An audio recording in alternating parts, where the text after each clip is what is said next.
I want to welcome everyone to the next delicious conversation we're going to have on the Conscious Physician Medicine and Psychedelics podcast.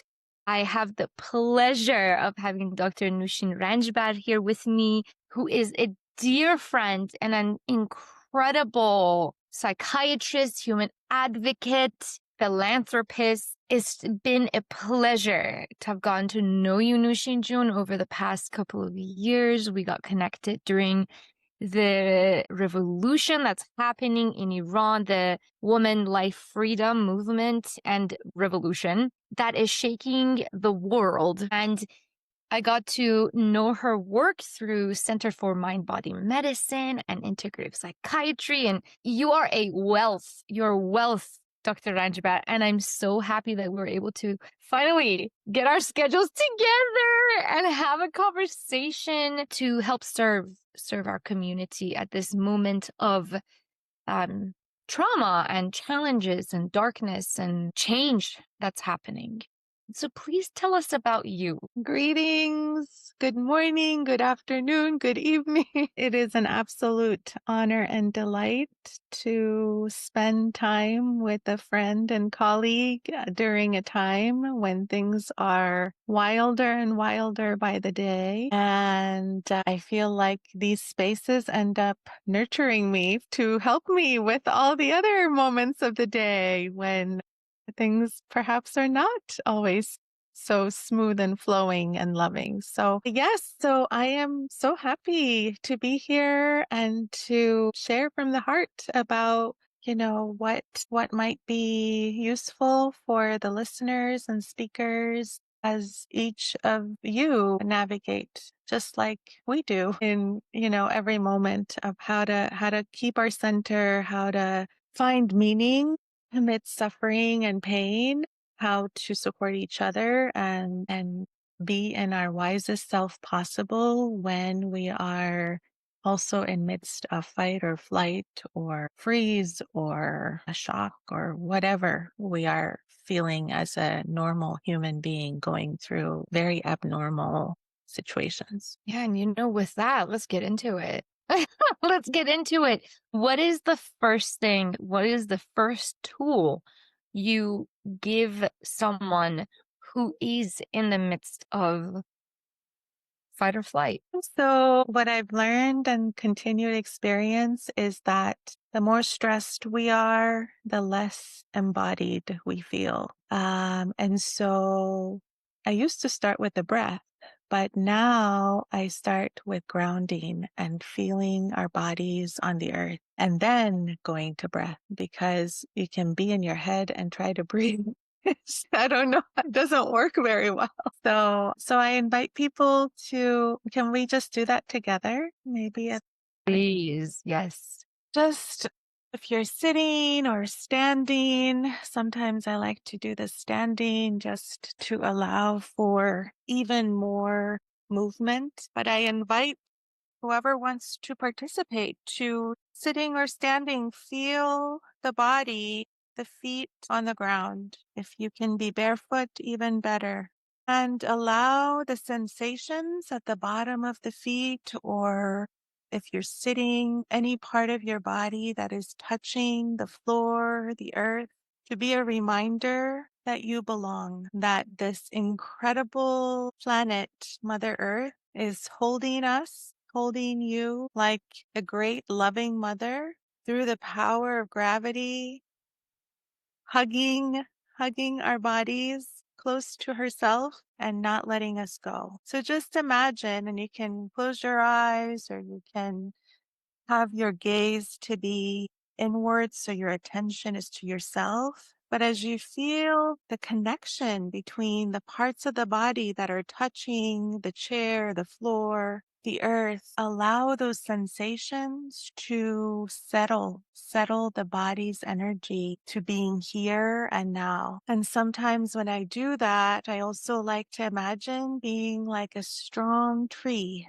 with my roots with your roots running down into the belly of the earth, and the rest of you, like the branches and the trunk and the flowers and the fruits and the leaves of the tree, spreading out into the world around you, but truly rooted, ported into nature, into this incredible mother, the earth. And then connect with your breath. Allow noticing the sensations of the sign of life that's with us from the very first moment we come into the world as little babies and take our first breath through every up and down, every moment of every day of our life, all the way to our final breath. So just acknowledge that we are breathing right now. And there's so many different ways to breathe in different cultures and different techniques and different traditions. One of them is to breathe in the nose and out the mouth. So I invite you to take a few breaths in through your nose, out through your lips, and allow the belly to expand like a balloon with each breath in, just like that baby that's a newborn and lying on their back, and you can see the belly rising and falling. And as you breathe out, allow the belly to shrink like a shrunken balloon. And then again, at your own pace, allowing the muscles of your belly to be soft so your chest can fully expand and fully contract. And perhaps imagine as you breathe in that every cell of your body is inviting in fresh oxygen, fresh nourishment, hope, light. And as you breathe out, imagine every cell of the body releasing tension, worry, exhaustion, fatigue, whatever is ready to be released. Just take another moment or two, knowing that as you breathe, you're really massaging internal organs, the liver and the abdomen and your lungs and your diaphragm is stretching and your heart and your kidneys and your bladder. So really resetting every part just through compassionate, aware breathing. So another moment or two, sometimes I like to add a little movement to it. So as you breathe in, you can bring your arms up, and as you breathe out, you can gently lower them. And maybe imagine having a bubble of protection created with your longest finger as you circle around with the in breath and the out breath. And then when you're ready, coming back to the heart, noticing the body planted, grounded on this precious earth. And then if you'd like, if your eyes were closed, you can open them. And before you go on to the next thing, just notice your environment. Notice where you are, the colors that you see, the shapes around you, the objects, sounds, aromas. Orient yourself. Sometimes when we do this before and after, things actually look a little different. Our perspective, our body energy can shift a little bit. And welcome back. Thank you so much for that. I needed that. Me too. This is the selfless and selfish work all at the same time because we all need it. All need it. And it doesn't even matter if, you have practices or not. The more you do it, the more you recognize that you need it more.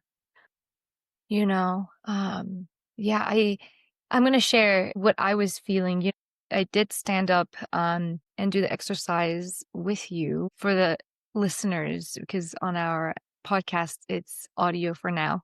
But if you really do feel more grounded and with the visualization of the tree, I love the rooting that comes from that. And thank you for finishing with the bubble created by our own movement and arms.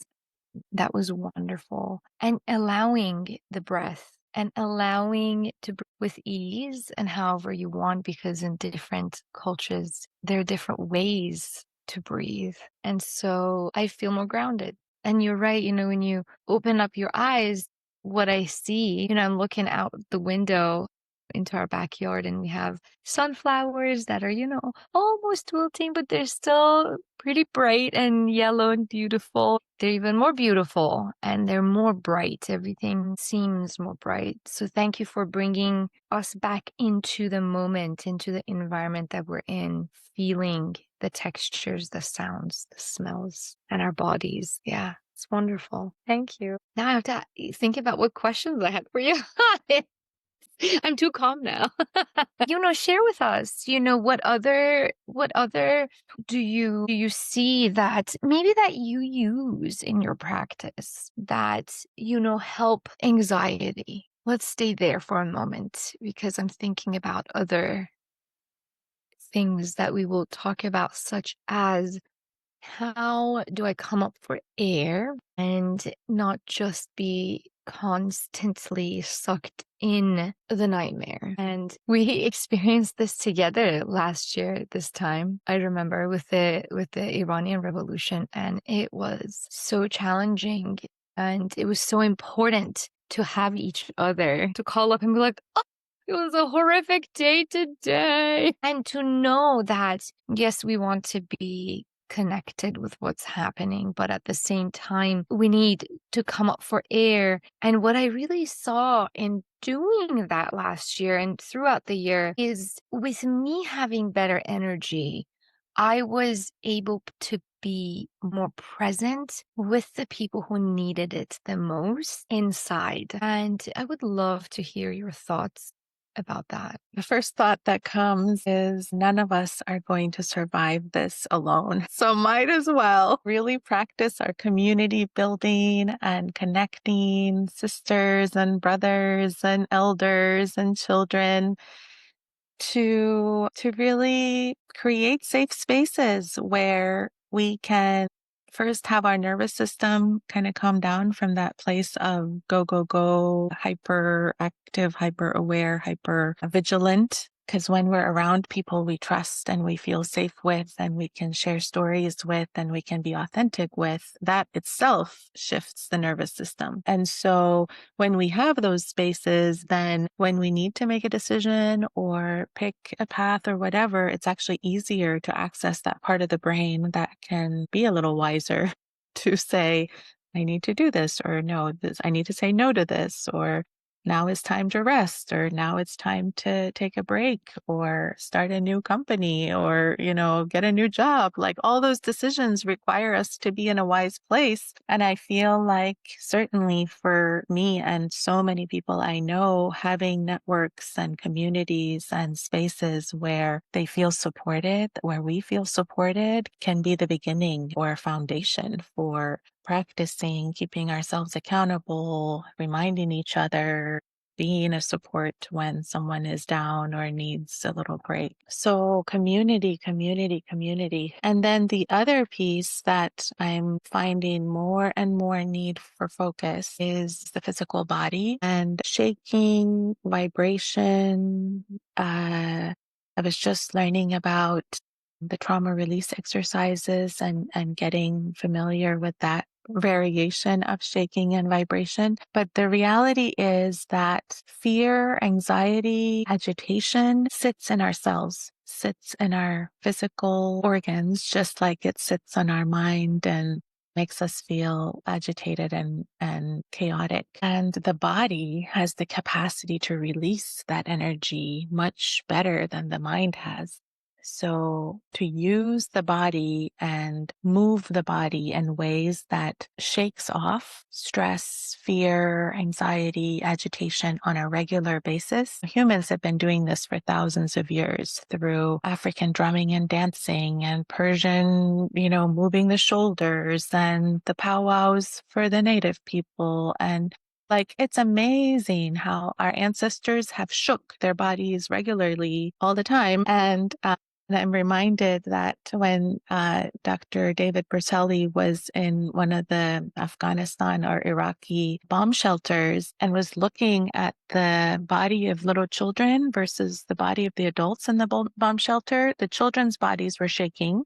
Their knees were shaking. Their bodies were shaking. The adults, rigid, frozen, trying to keep control. And so even not just our ancestors, but when we were little, when we had fear, we would shake. And it's one of the most foundational parts of releasing stuck energy, evolutionarily. And so to learn how to do that is an incredible skill. And I think it's something we need to all learn how to do regularly, and teach other people, and then do it every day, especially after a stressful situation, so that the body releases things before going on to the next thing and the next thing. Because otherwise the cortisol, the adrenaline, the stress just, adds to the next event and the next event and the next event.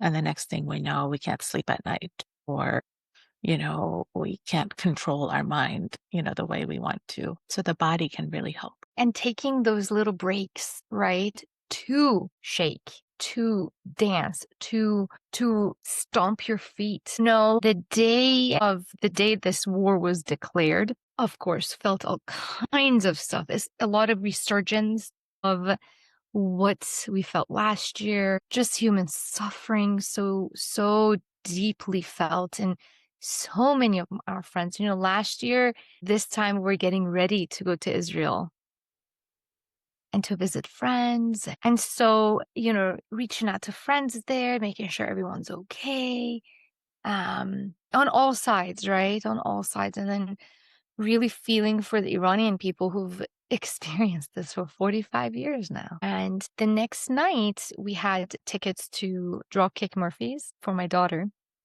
She's the one that takes us to all the concerts. But, the Interrupters came on first, and we danced hard. I needed it so bad.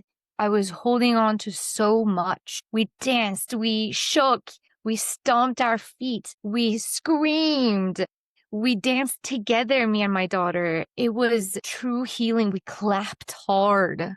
And then you're chanting all together in this community. And you mentioned the powwows and the Persians dancing, with their shoulders and their hips and shaking all together. So the combination of community and shaking and dancing, it's a part of our blood, right? But we're very far apart from it right now. And we have been for so long. So, man, that community piece, like just having dance parties, just having dance parties. We need more of them to come together, listen to music that's familiar to all of us, and dance together, shaking. I do that with my clients also. It's one of the prescriptions I give them. And they laugh at first. They're like, I've never heard of that. And I'm like, do it, whatever it means to you. Do it in the morning after you wake up, do it at night before you go to bed. So you're released. Do you have any particular suggestions regarding shaking? Because that's something new for a lot of people. Shall we do it together? Yes. Shaking is not something you talk about. So yes, I will, since not most people are listening, I'm going to play the music and give the instruction beforehand. And then we can just, for 4 minutes, 3 minutes, we can follow the instructions and see what happens. Ready. Yeah. So what I invite you all to do, even before the music comes on, just for practice, is again, you can do this standing or sitting. You can be on a wheelchair. You can be, only have a few parts of your body that you're ready to do this with and not the others. This really make your own kind of thing. So honor your body's needs and your pains and aches, whatever you need to be mindful. But just as an example, if you're standing up, have your feet about shoulder width apart. Again, notice your feeling of your feet on the earth, just like we did earlier, just grounding. And then have your knees a little bent so that when the shaking begins, the knees can be kind of like the catalyst to get the body to different parts of the body to shake. You can see my voice is even shaking as I'm doing it. And so you can, once the music comes on, you can have, your fingers and your wrists and your elbows and your shoulders just begin to shake to the music. And we'll just do it together and see what happens. because the experience is so much better than hearing about it.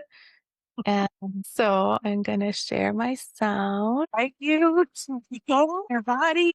Allow your eyes to close if you'd like, so you're attending to the experience and not to anyone or anything around you. And shake from the knees, belly, the shoulders. Maybe make noise. Allow your voice to shake. Even laughter is a way to shake your voice and your diaphragm. That's what laughter yoga is all about, shaking the diaphragm. Don't forget your jaw, your head. Good. You can do it as softly or as rapidly as you want. I like to bend a little bit. Just notice what it feels like to shake while slightly bent forward. Good. Or a cat or a dog and it's wet and you're shaking off all the water from every part of your fur. Imagine you're a Persian carpet and you've gotten really dusty and you're shaking all the dust off. Good. One more minute. Taking off the stress, anxiety, the worry, whatever. Don't forget the jaw. Don't forget the head, shoulders, hips. 4 seconds. Dot. And just take a moment without going on to your next activity. And just notice the breath moving in and out. Notice your body being held by the earth, rooted like that tree, strong, vibrant, settled, held. And if emotions come up or sensations come up, without judgment, without questioning, just allow them to be and to move. Sometimes when I do this, tears come. Sometimes anger is released. Sometimes you feel tired or really awake. Just notice what you feel and what it's like to be in this quiet space followed by movement. And then if you would like, we can go to just a couple of minutes of allowing your body to move to whatever way it wants to with a different song. And I can choose a song here now, but in the future, you can choose your own song and just allow your body to move in a free way where the shaking was more of a structured movement. And this one is more of just a free movement of your body however it wants to. There, this morning, smile with the rising sun. Three little birds.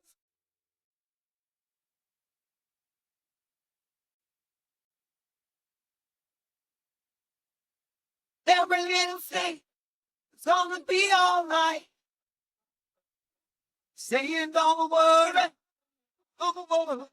And gently bringing yourself back to your body, to your breath, maybe reorienting to your surroundings. And if you like to write or to draw or to just share what your body's telling you, what sensations or feelings or processes are moving, it's really nice to express in a creative way because over time we can see movement of what we feel, what we notice. There's no right or wrong, and that can add to the releasing as we write or draw or in some way express and share to somebody else what happened for us. So powerful.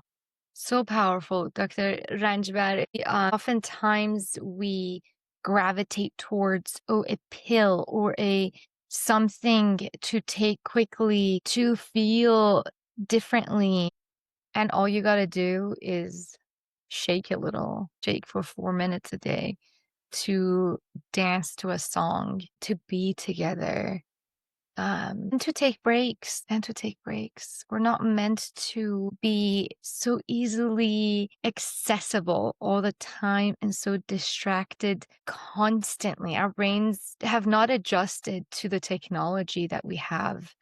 It really does break up those routines of the mind that is the amygdala just going crazy. And I love how with each exercise, what you do is let's come back to the breath. Let's come back to the body. Let's come back to where you are because we're not using these as tools of dissociation. We're using these as tools of association, of engagement into the present. And we look around and yes, a percentage of the world is hurting and suffering in a nightmarish, horrific way. Majority, I would say 95%, you open your eyes and everything is okay. And for us, all of us to put that energy out there for the 5 to 10% who are suffering significantly, I think we need that. We need that collective energy uplift to say, the present moment can be okay and it is okay.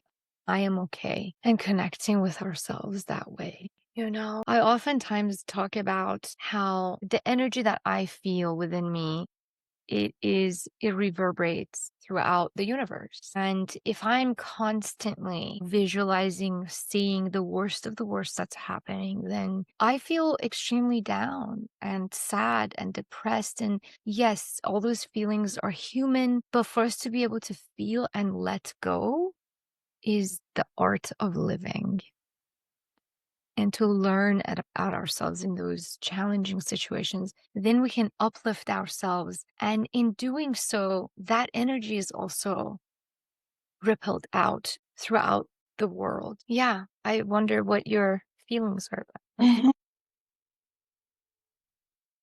I'm just so loving this conversation. The thing that stands out for me is that the energy of historical trauma, oppression, colonization, wars that our planet has been going through for I don't know how long, that energy distances us from our bodies, from the earth, and from each other. And then it creates more of those things, more oppressions and more wars and more dissociations and more judgments and criticisms. And so the antidote to being an oppressor or being oppressed, being the colonizer or feeling colonized, being the fighter or on one side or the other side or the third side is the reconnection of the mind and the body. So mind, body, spirit medicine is a way to advocate for peace. It's a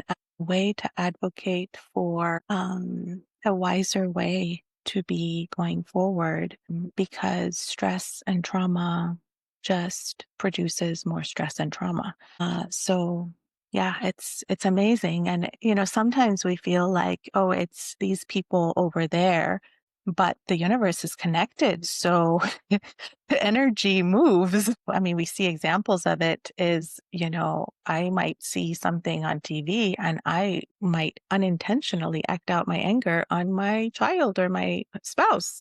And it's not because I'm experiencing war right now, but I'm connected, on an energy level through what I see and what I hear and what I feel in the world. And so it's so powerful to raise children and raise ourselves and retrain our brains and our nervous system to stand up for peace within, because there is no other way. I love that you say stand up for peace within. Yes, yes, yes. We have to. Those boundaries, we have to set those boundaries for ourselves to create that peace within. And the individual unit and the family unit and the keeps getting bigger, right? But if that individual, we take that responsibility of, well, you know what? I am powerful. And with great power comes great responsibility as an individual, and really taking that upon ourselves to say, I need to create the container of self-love and peace for myself. I need it and I will create it for myself because that is the only time that I can truly serve. It's only from that space that we can serve. And the three things that keep coming up for me is love, and boundaries go together, and peace, of course. So I put peace and love together and boundaries. Because if we don't have a boundary in this physical realm, like this tissue box wouldn't exist for me to take the tissues. This tissue wouldn't exist, period. This computer wouldn't exist for us to be able to have this conversation, or a cup of water. The cup wouldn't exist as a container to be able to feed me that water or feed myself that water. And so it's a great responsibility when you recognize that each individual is powerful and we're responsible for how the rest of the world feels. So using these tools that we have freely, right? Freely we have, but to utilize them, to see it as a responsibility that, you know what, my shaking once a day is a responsibility to myself, and from a place of love and peace and creating that container. You're reminding me of this wonderful organization that I have been part of and supported over the past 20 years called Together Beyond Words. That was created by an Israeli Jewish woman and a Palestinian Christian woman. And they bring women from both sides of the conflict to the US and other places and support them in deep emotional healing. In leadership building for peace. And I remember about 20 years ago, I was at the Omega Institute in New York with them, and Nitzan, who's the Jewish woman, was sharing about why this emotional release and shaking and movement is so important. And she was saying that, just like from when we were children, we practice and learn that if we don't brush our teeth, we kind of start to feel yucky, and it's hard to go to sleep because it's like, oh, I haven't brushed my teeth. I got to go and brush. That needs to be the same for emotional release every day. So, because a lot of times what happens is we feel anger, hurt, disappointment, grief, whatever, and then it just stays. Energy stays in our body. And then the next day there's like yet another thing. And especially when you live in war zones where there's trauma every single moment, like there is no break to then like go, get help, find a therapist. God forbid there's actually enough therapists to meet that level of need. So practices that release and cleanse and detox emotions out of the body daily need to be part of like how we brush our teeth every night. And it really hit home for me because I grew up during the Iran-Iraq war and no one taught me to, I don't think I brushed my teeth every night because I was worried about, who knows what. But certainly I didn't learn to release emotions every day. And that's something I think we all need to learn. That's something we all need to learn 100%. It should be part of schooling. I've really taken it on since my own journey of all of it, right? You carry all this all your life. And then I became super burnt out. And through that, and through the darkness, I was able to find light. I had guides and I had, medicines to help me along the way. But it took decades of just not really knowing what am I doing consciously that's helping me and what's not. And now I'm really bring it into my family. So if we get angry or we have an argument, we all get up and shake it off. Even with my 3-year-old, he is so sweet. He'll breathe with us. He will, and I'm just experimenting. No one taught me to do this, right? But I'm like, if it's working for me and it's so simple, why are we not teaching our children how to regulate their emotions? Emotions are fine. And in our Iranian culture, we also learned that emotions are not okay, right? So navigating that, like, how do I say, no, this really sucks, or not total-ing about any of it, right? Saying, no,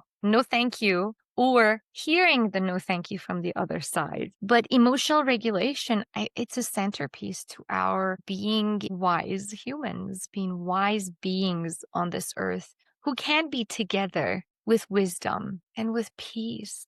What else do we want in this world? That's it. Do you have any meditations that I know you're full of just amazingness. Meditations that point us towards a beautiful world, because on the same token of regulating our energies and how it affects everyone, I also believe that if we have a shared collective imagination about world peace, then we'll go there. And we know historically that about 3.5% of the population in any particular group is what you need to switch that. So why not put this meditation out there for world peace and invite and make that a goal for humanity to get to that 3.5%, so we can turn on the switch in that direction. But I would love to hear your meditation if you have one.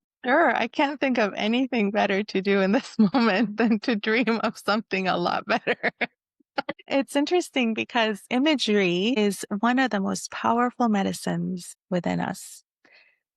Because truly, our physiology can't tell if we are living something or if our brain is imagining it. And that Ah, could be a really horrible thing that we imagine, our physiology will respond. And if when we imagine peace and sounds and colors and shapes and images that remind us of that, our physiology also responds as if we're actually experiencing it. Um, so within the realm of mind, body, spirit medicine, I think imagery is one of the most powerful. So I invite you to join me for just a few minutes. Perhaps we can go on a little journey together, and you can add your own music or no music to this if you wish to use it whenever you need it. You can create your own version. But I invite you to settle in with your body on the earth where you are. Notice your feet planted on this Mother Earth. Notice sensations of the parts of your body that are in touch with the chair or the floor, feeling supported by Mother Earth. And allow your eyes to close or find a gentle gaze somewhere on the ground, so your attention is to yourself, into this incredibly magical world within, away from all the hustle and bustle on the outside. And in this quiet place, also notice your breath moving in and moving out. And allow your system to be cleansed as the breath rejuvenates your body, your mind. And now I invite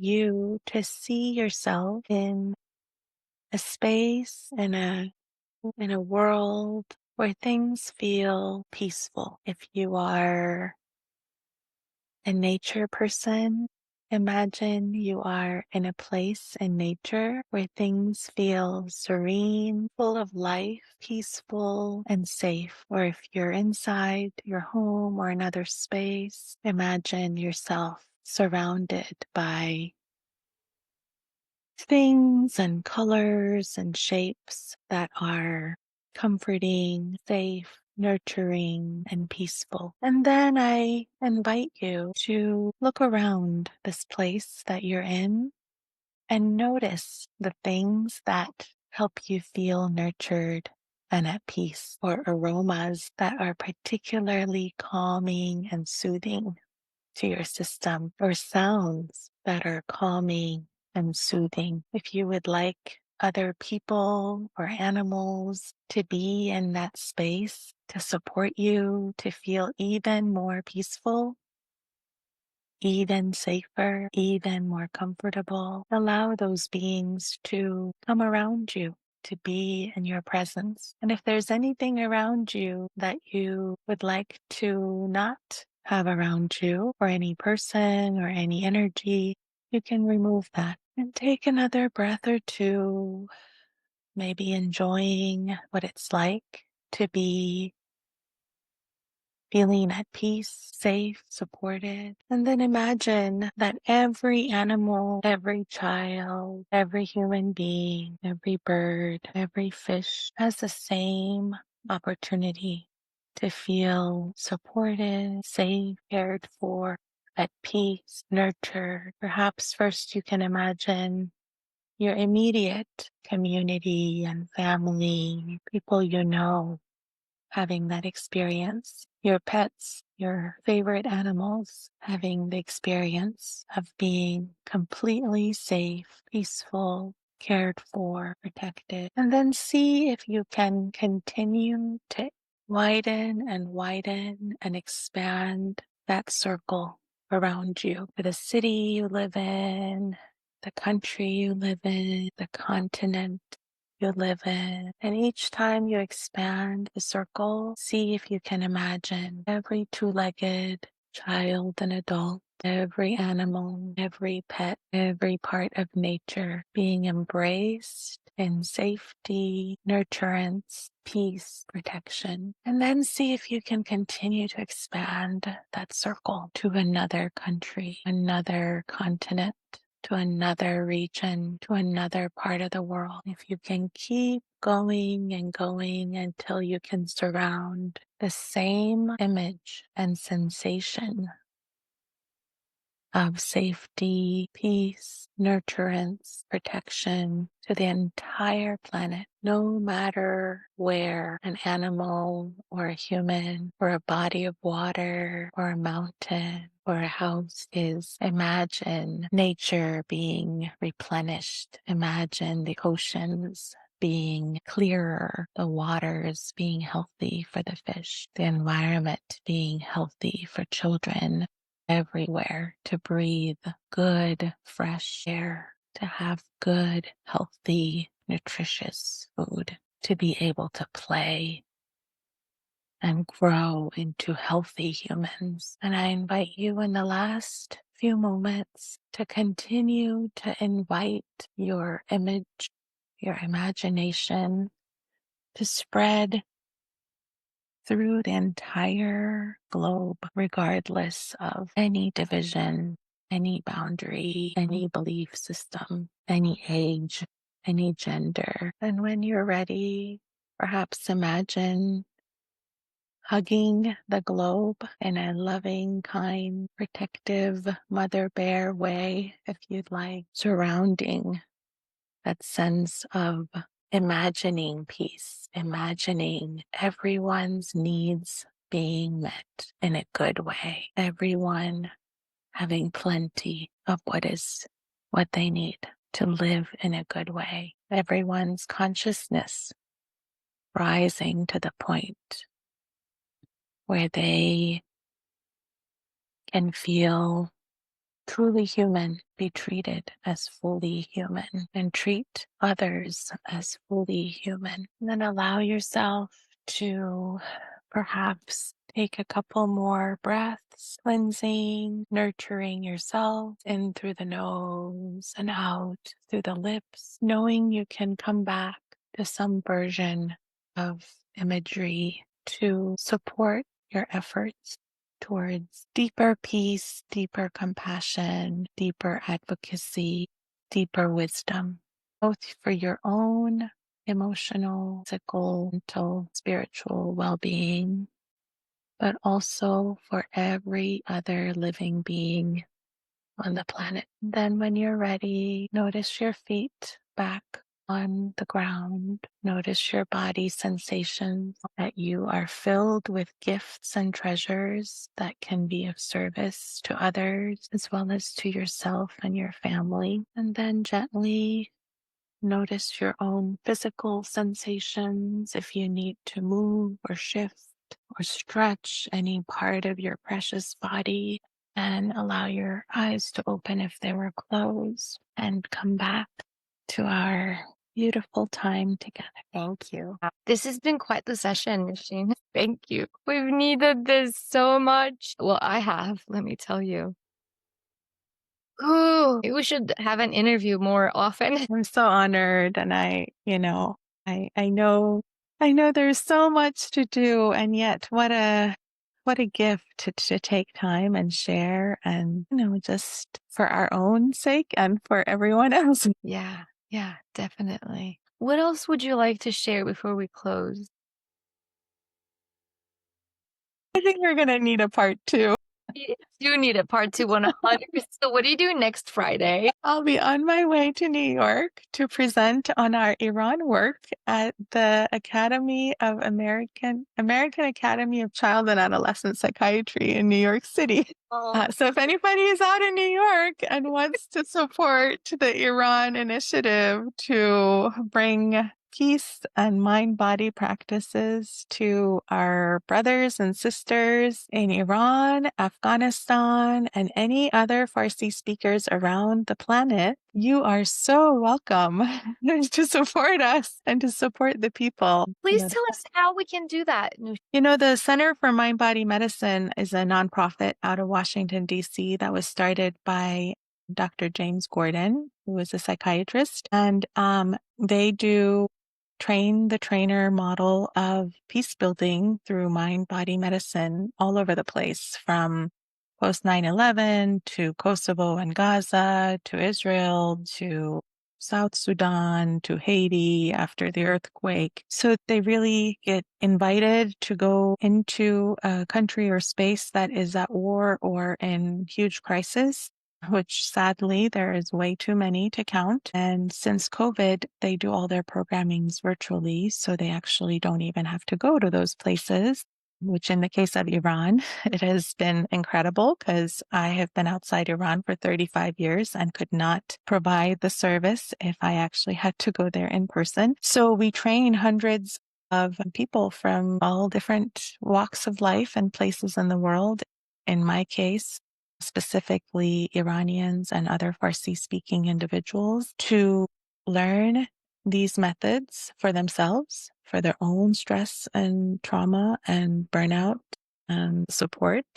And then they hold circles to support children and adults in their communities for weeks and weeks and weeks. And they receive supervision and support and mentorship and guidance and a lot of training.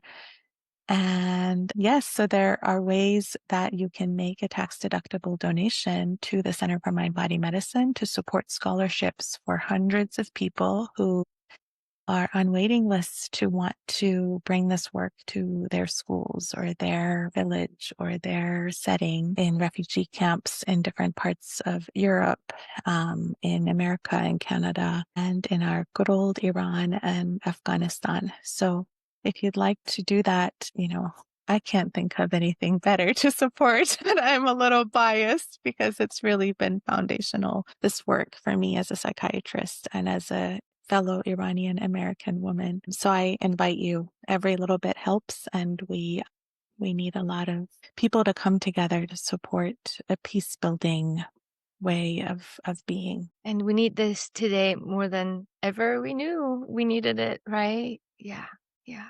Thank you for doing what you do, Dr. Ranjbar. You're a treasure, you're a gem, you're a gift to this world. And thank you for doing what you do and training and bringing peace to this world. That's really what you do every day. Thank you from the bottom of my heart to yours. Thank you for having me. And I wish you and everyone who's listening a life filled with peace and wisdom and community and love and raising consciousness. Yes, yes.